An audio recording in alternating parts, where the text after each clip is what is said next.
ଜାନୁଆରୀ 31 रु संसदर बजेट अधिवेशन आसंतु जानिबा एहार सर्विसेस खबर विषय। संसदर बजेट अधिवेशन जानुआरी 31 रु आरंभ हेबो।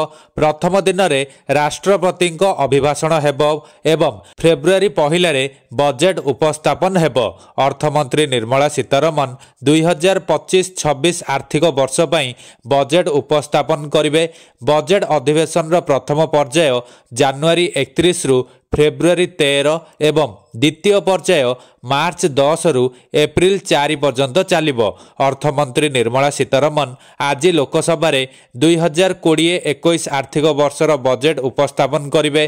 प्रति थर भली एथर मध्य अर्थमंत्री फेब्रुआरी पहिला रे साधारण बजेट उपस्थापन करिवे।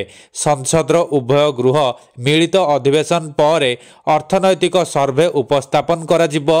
अधिवेशन द्वितीय पर्याय मार्च 10 रु एप्रिल 4 पर्यंत चलिबो। एही अधिवेशन रे दिल्लीर निर्वाचन दिन संसदर कोनोसी कार्यकलाप हेबो नाही। फेब्रुआरी 3 तारिख रु राष्ट्रपति अभिभाषण उपरे धन्यवाद प्रस्ताव उपरे आलोचना आरंभ हेबो।